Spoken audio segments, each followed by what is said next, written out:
2010. Senator DaPonte. Thank you very much, Madam President.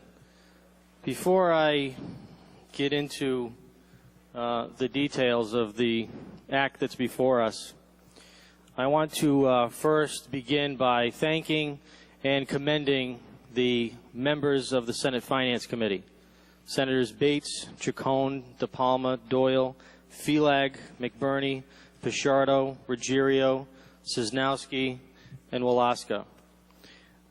I'd also like to thank you, Madam President, and the Majority Leader and the Minority Leader, as well as our fiscal staff, our fiscal advisor, Peter Marino, Stephen Whitney, Sandra Berube, Lori Brayton, Bob Bromley, Meredith Pickering, Kelly Carpenter, Linda George, our Senate Fellow, Helena Youngchevska, and the Senate Finance Committee Office, Charlotte Desitel, Andrew Carullo, and Attorney Rui Alves.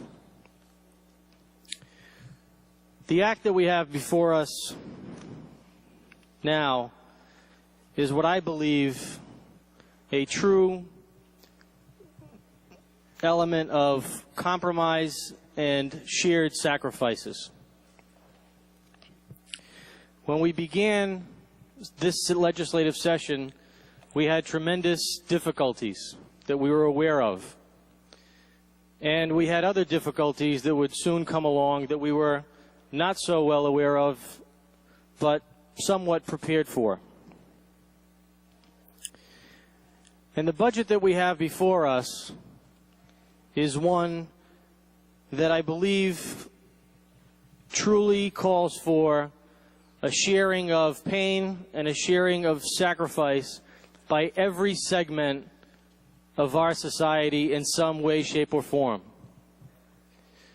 Now, there are some segments of our society that bore a pretty big brunt of what we had to do in the last budget, in the supplemental budget that was before us a few months ago.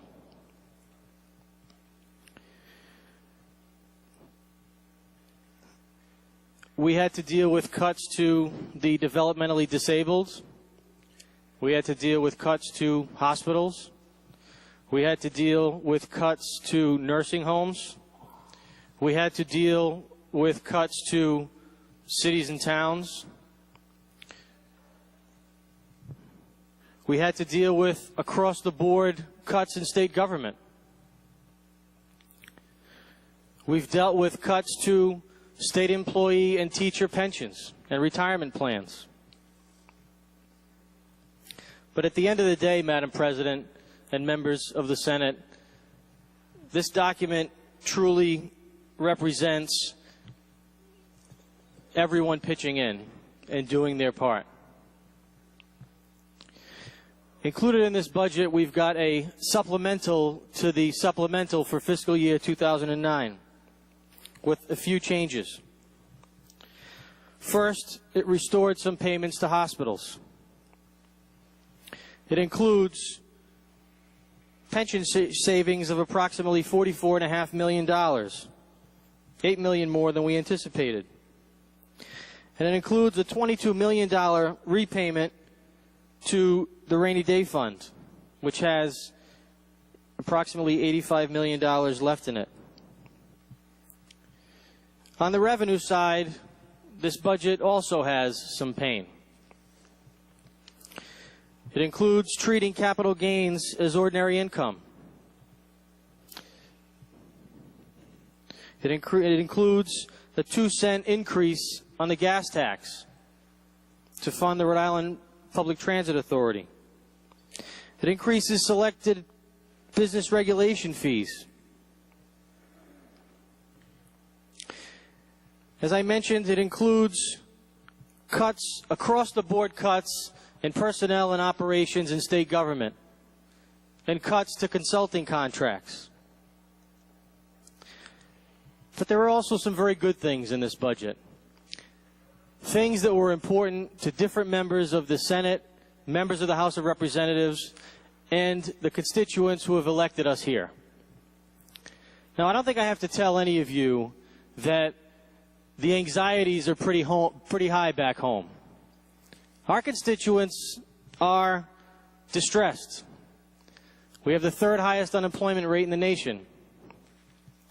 People are losing their homes. They're losing their jobs. Their children are having a difficult time paying to attend colleges and universities. Our seniors also continue to be strained in many, many ways. But when we look at this budget and what it represents, and the good things that are included,